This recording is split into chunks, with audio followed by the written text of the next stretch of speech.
what you might not expect is as they become more comfortable with expressing themselves in that way, things shift in their business world, in their seemingly non-creative parts of their world. They become more open, they become more creative.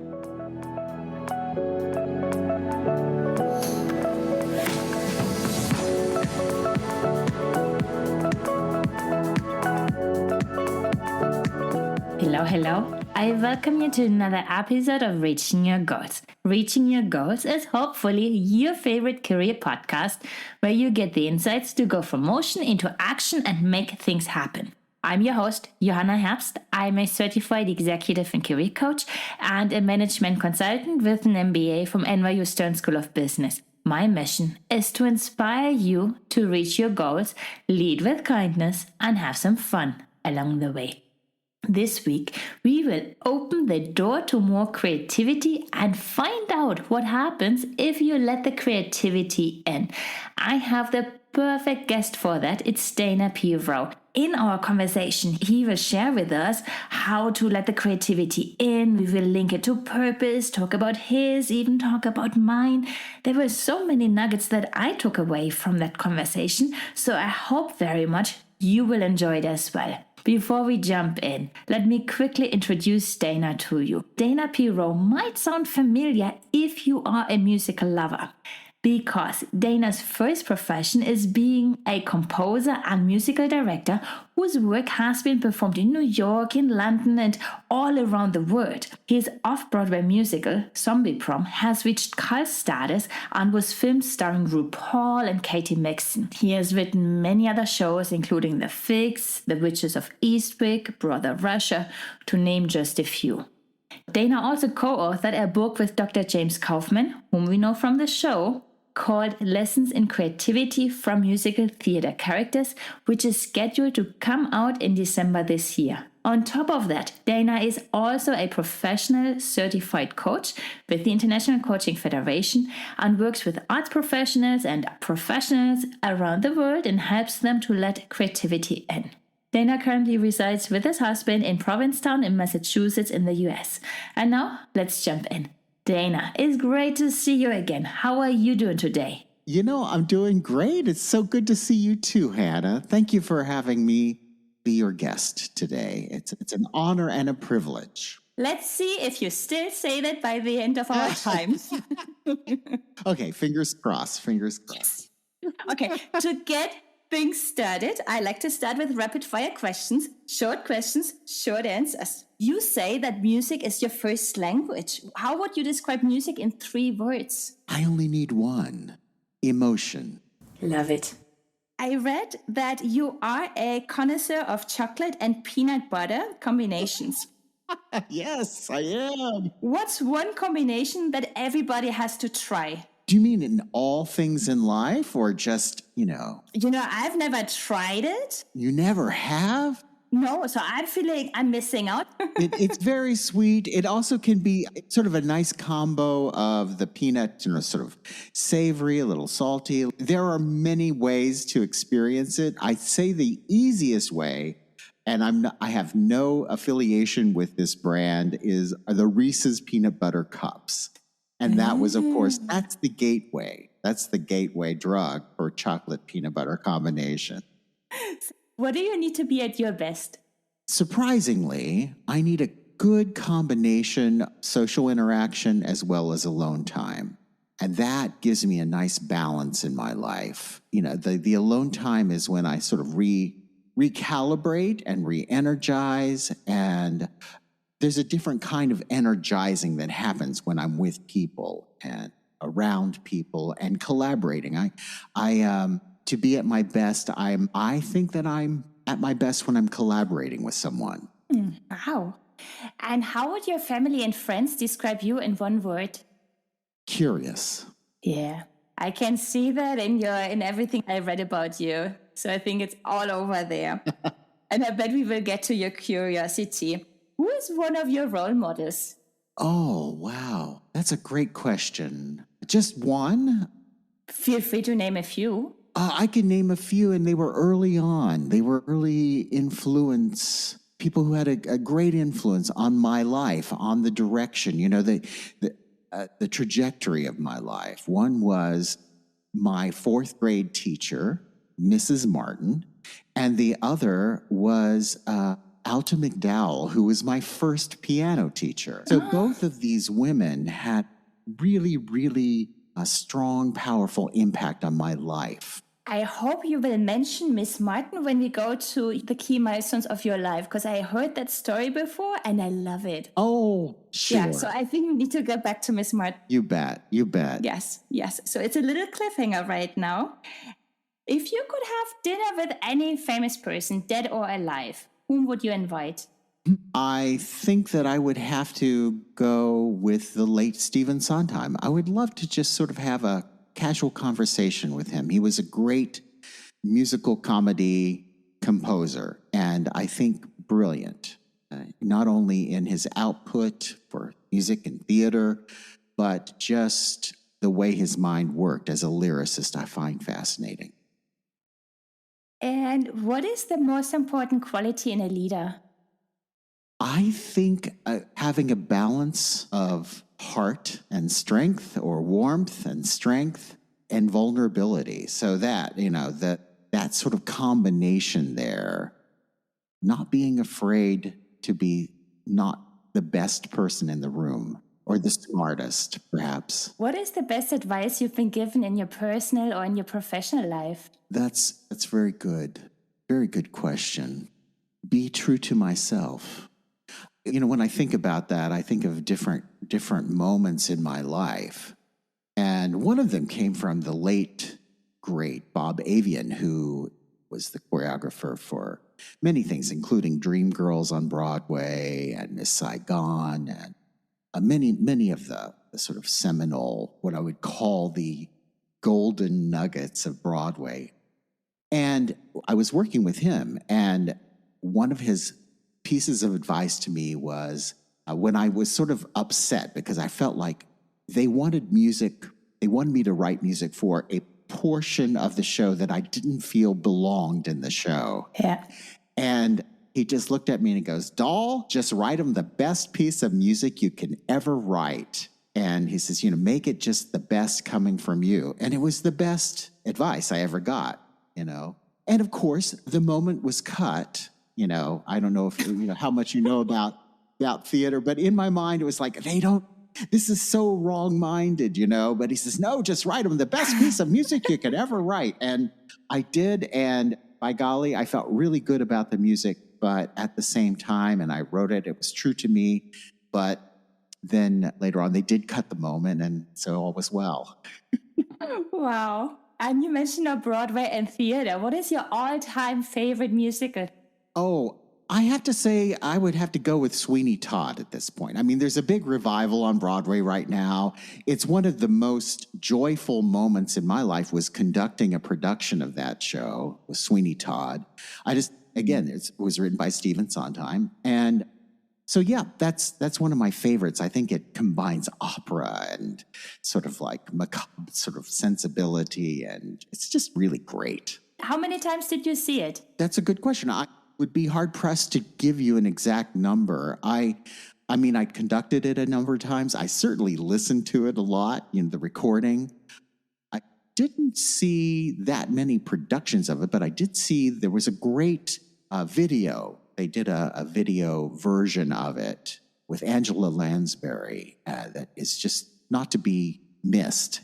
I think you can find it readily. Yeah, I couldn't tell you how many times. A lot. That's what I figured. And last question for the rapid fire. What is one thing we cannot Google about you? One thing you cannot Google about me? Yes. Tell us your secrets, please. Oh. Oh, gosh. I'm not sure that in Google you would find how much I love my family, my children, my grandchildren, and my husband. Nice. Actually, I picked up on it on Instagram. Oh. But it counts. Well, great. Well, good. Then I'm glad. Even though, does that count as Google? Oh, we'll see. You're right. Now we know bits and pieces about you. There was already a mentioning of Miss Martin. Could you please share with us the key milestones that led you to where you are today?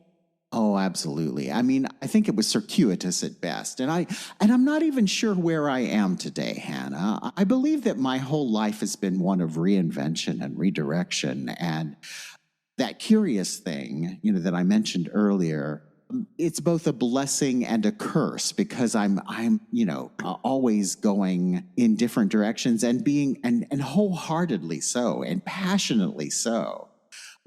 So how I got here from there, I would have to go back. One of the beginnings for me was in my world as a little boy had trouble speaking. Actually, when you listen back to this today, you might also say that I still have trouble speaking. But back then, it was a real stutter. It was something. I think 80% do. Oh, do they? Okay, good. That's my learning. I'll go with that, and I feel a lot more in the normalcy now, normal people. I had trouble with stuttering and speaking in front of people. And what I could do was spend hours playing the piano and just felt completely comfortable there. And I would often just create my own stories from music, and when I read my books, even the picture books as a child, I would make up music to go with them. So in fourth grade, there came this time when we all needed to give oral book reports. And I tried once and I couldn't get a word out. I'm a voracious reader. I love reading. And so, but I couldn't get a word out. And of course, kids in classrooms, they can be cruel. So they laughed and we all had a good time. And I went back to my little desk and, felt very defeated. We tried it yet again because it was once a month. We all had to do an oral book report once a month. That was the deal in fourth grade. We got the second time, no go. Couldn't get a word out. I was just petrified. But in the interim, during indoor recesses, what I did do is in the big gymnasium, which was sort of an auditorium, they had a little piano in the corner. It was an old upright, and it was covered with a quilt. And I remember just finding it one day. I went and I raised up the quilt and looked around, and all the other kids were playing Foursquare and Red Rover, and you name it, they were doing their things. But I was slightly introverted, and I remember raising it up and then just kind of plinking one of the keys, looking around. Then Mrs. Martin, actually my teacher, discovered me sort of under the quilt playing the piano. And she sort of pulled off the quilt. She goes, "You can play that while you're here, Dana. That's fine." And so I would play music to make up music for the kids as they played. So the third time, actually the second time I sort of struck out, Mrs. Martin came over to me at my oral book report. She said, "Dana, next time you give an oral book report, why don't you make up music to go with the story?" And I just remember looking up at her and going, "Can I?" And she says, "Yes, you can." And so I did. And what she did too was kind of special. The day of the book report, she filed us all. We all stood in line because that's part of what you're learning in fourth grade is to stand, in line with each other. And we filed into the multipurpose room. And she pulled out the little old upright piano, took off the quilt, and she had me sit down and give my oral book report. And that was, I think, really, well, to this day, I mean, one of the things that I do is provide an emotional bed of music for the dramatic moment. And I believe that she was a huge, huge part of that, Did you ever get the chance to thank her? I have looked all over for Mrs. Martin. And the school was the Scioto Trail Elementary School, which is no longer there in Columbus, Ohio. And I've written to the Board of Education and tried to find and just have hit I haven't found her. I'm not even sure Mrs. Martin is still with us, but she certainly is with me in my life, and she certainly directed my life in a very positive, wonderful way. So then that was the start to get you in the world of music and emotions. And how did you get from the 4th grade to where you are today? Because there were like, say, 20, 30 years in between. Oh, just a few. Yes. A number of decades. Oh, so always theater was interesting to me. Always reading was interesting to me. Music, of course, was my first. I always say my first language because it was the way I expressed myself first. Continued to do theater as a child, and then decided to major in music in college. Went and was a double, piano and voice major, performance major, Indiana University. And then I went and had an internship in New York City and just went various different ways. I decided I wanted to be an opera coach, and that was, to coach opera singers. And then I realized that no, I missed the earthiness, the kind of that presence of theater. It was different. Opera was different. It was beautiful pear-shaped tones. It was very studied, very exact. I liked the sort of messiness of theater, quite frankly. So I found myself going back to that in music directing, teaching voice. Writing is something that I fell into because my voice students needed audition material, and often they needed 8 to 16 bars of something. And I was just, pompous enough, or I don't know what you call it. In my mind, I was thinking, oh, wait, we can't find just 16 bars. Let me write you something. And then that developed into writing, and one thing led to another. Boy, like I said, here I am. I'm coaching, I'm writing books which is the reason I'm here. I'm writing with my dear friend, James Kaufman, our book, Lessons on Creativity for Musical Theater Characters. Like I said, I'm endlessly curious. I'm courageously curious. Very rarely do I stop and go, hey, should I do that? I just do it. Realize I can redirect if something just falls apart. And have you ever had your curiosity lead you in a direction that actually did fall apart? Always. Yes, there's been many falling aparts. Like even the internship in New York City and the sort of experiences I had there, it was like, oh, I am here doing what I thought I wanted to do, and I'm realizing it is not as enjoyable to me as perhaps I thought it would be. So I'm going to redirect. I'm going to go, I've always been led by where is my heart taking me, and where and how much sense does that make?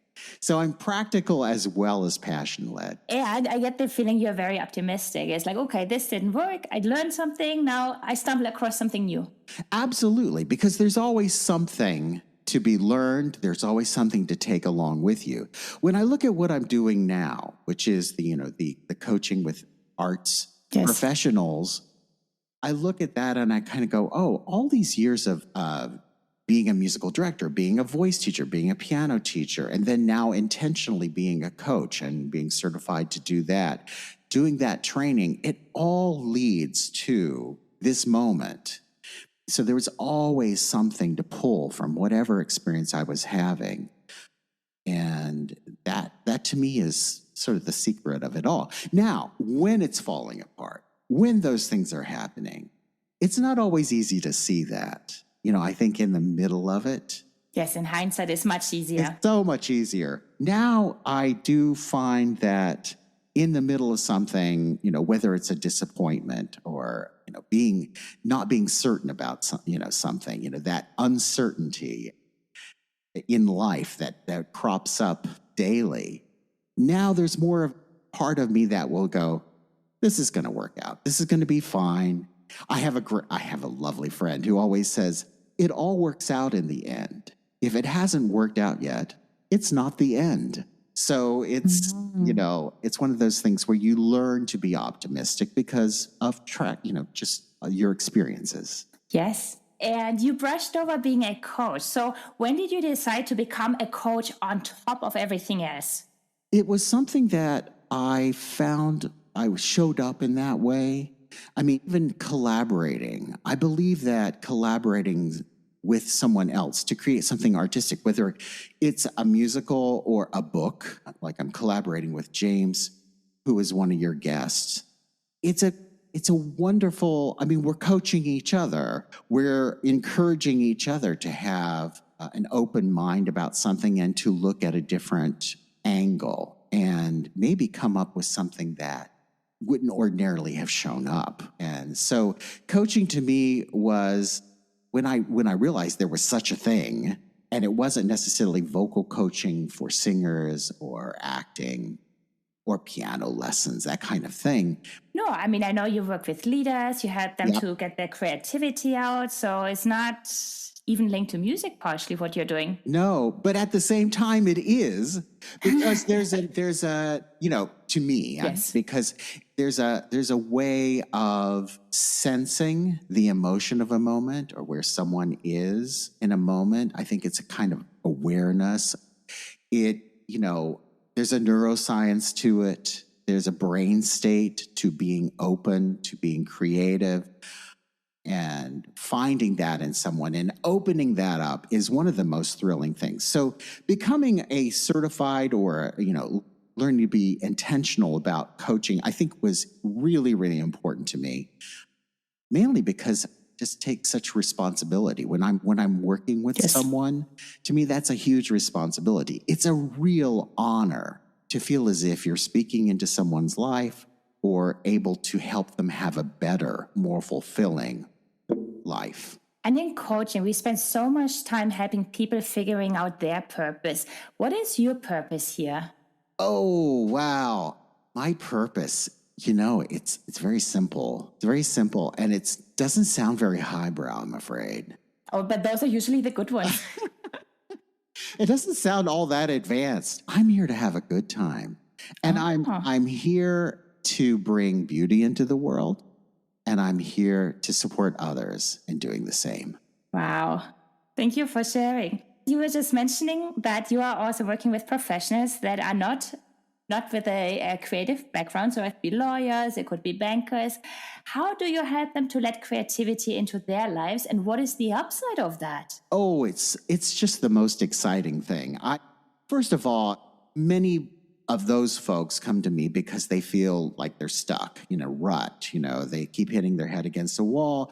I want to do something that's creative. Well, most of them don't realize that they actually are doing things that are very creative. And I think some of it is becoming aware of the actual natural creative parts of their lives.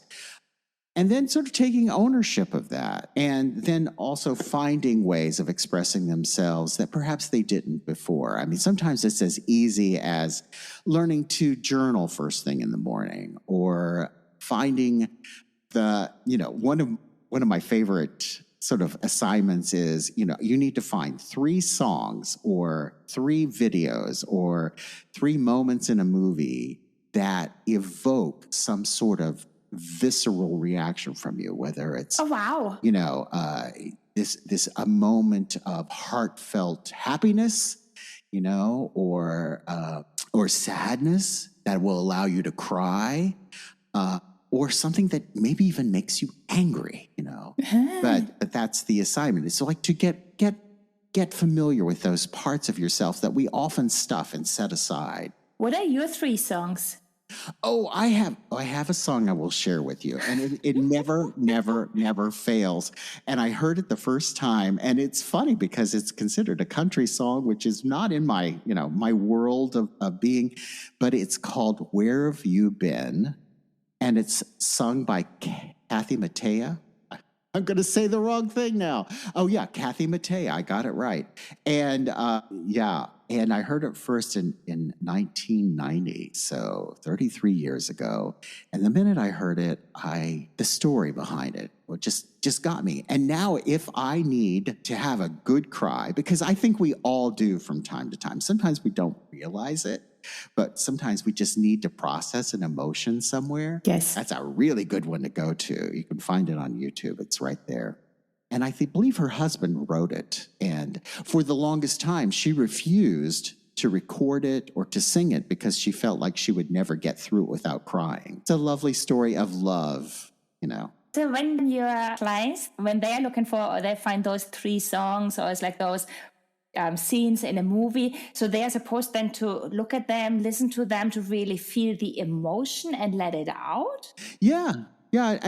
Often, and also to make sure they feel as if they're in a safe place to do that, right? I mean, because being vulnerable and open, as beautiful as it is, it's important to do that in an environment where you feel like you can safely do that. In a coaching, we as coaches hold space for our clients to have very intense emotions if they need to or want to or are led to feel that. It's not all about that. I mean, intense emotion could be great joy as well. It doesn't have to always be sadness or crying. No, I was also just thinking about a few songs that I like to hear when I'm running. And it's not sad, it's not angry, it's just pushing me. It's like, bam, like it has a certain rhythm and you go. Oh, yeah.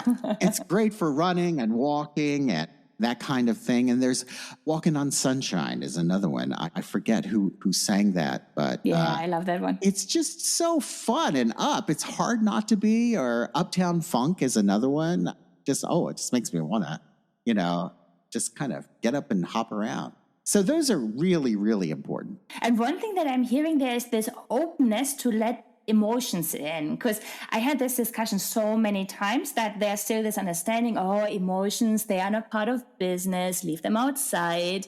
Wow. Yeah, no, I know. To me, that's huge because there's no such thing as leaving them outside. It's going to be there somehow. So finding a way to be with those parts of ourselves that we feel like we cannot be with is hugely important. And there's a forget the name of it, but it's sort of like becoming used to it, so that it's not so foreign to you to feel those emotions or to acknowledge them. So having a fluency with that, having some familiarity, making friends with those emotions. I mean, anytime, this is a little bit of a tangent, I would imagine, but anytime something changes permanently in our lives, and if you live long enough, hopefully, if you live long enough, you're going to feel that happen. You're going to sense that happen. Every time there's something that changes permanently, we grieve. Yes. So acknowledging that, letting it happen in the moment, or taking a moment to let it happen is so hugely important.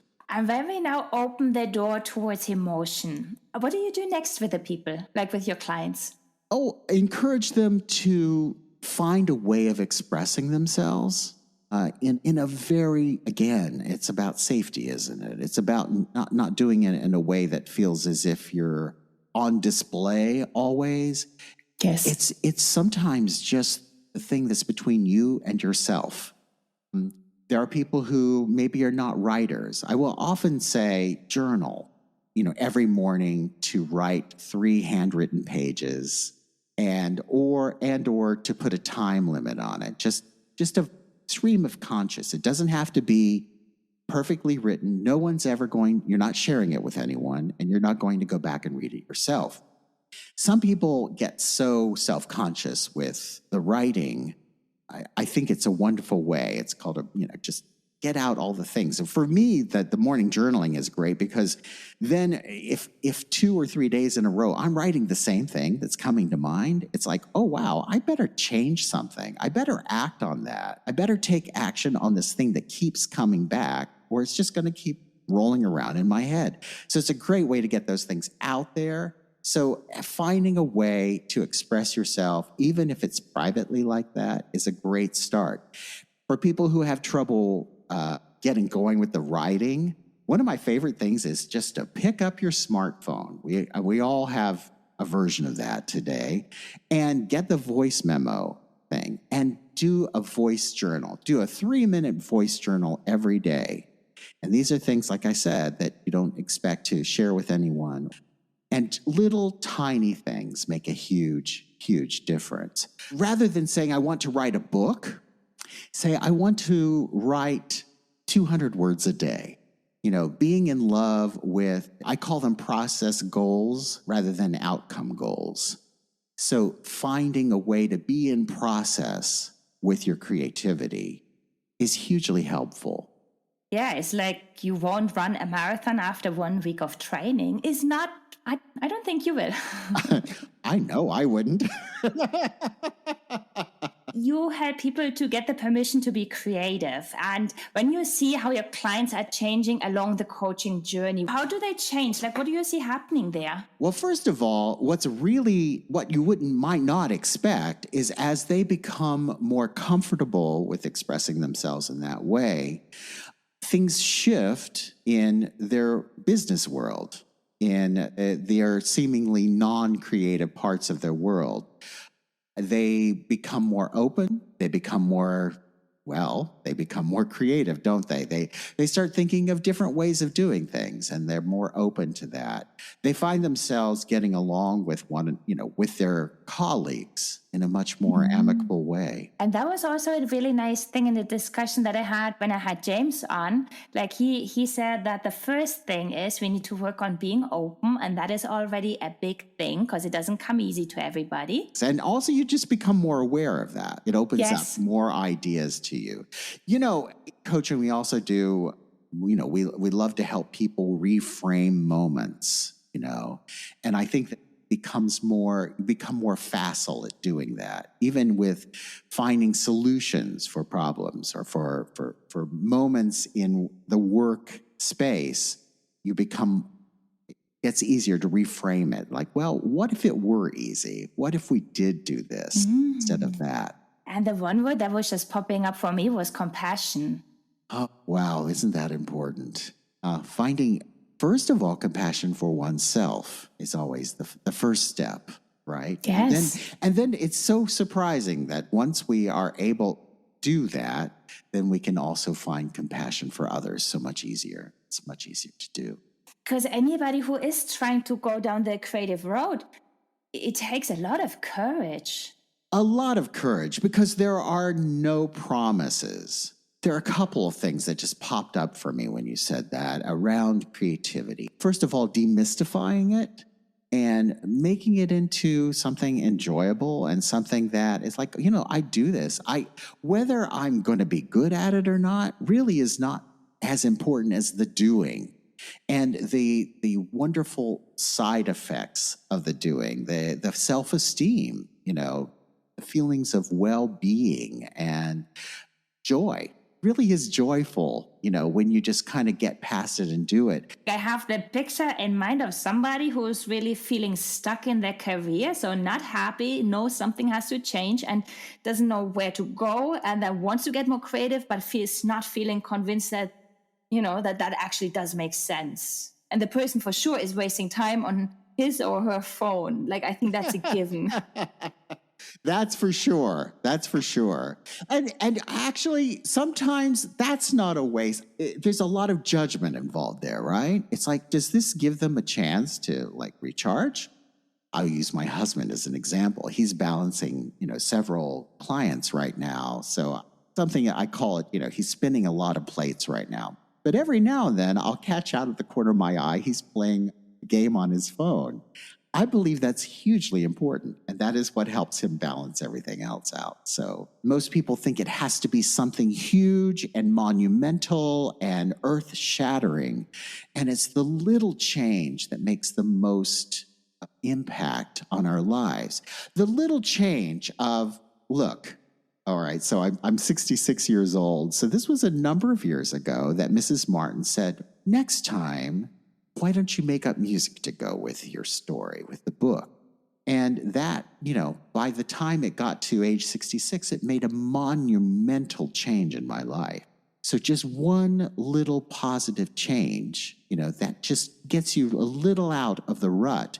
And that's the thing too, is when you redirect, if I start here and then I go 5 miles down the road, just a little to the left, that's going to be a big shift. I hear there the curiosity. And for the curiosity, I once read that you need to know a little bit about something to actually get curious. Like if you know nothing, you won't.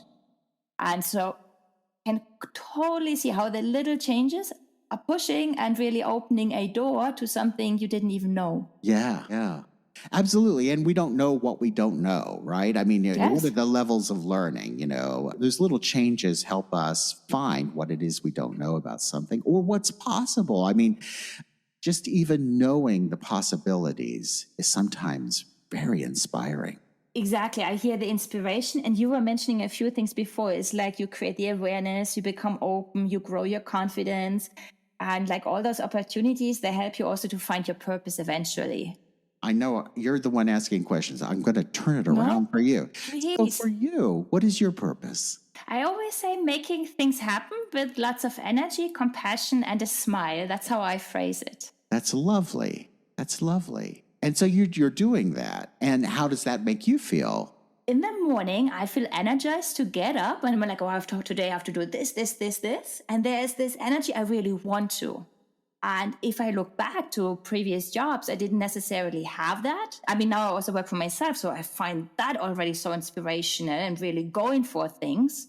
Yeah. So I can highly recommend that to anybody and everybody to really take a step back, look in the mirror, work with a coach to really go down on a road to more creativity, to openness, and really give it a chance because the process is the goal.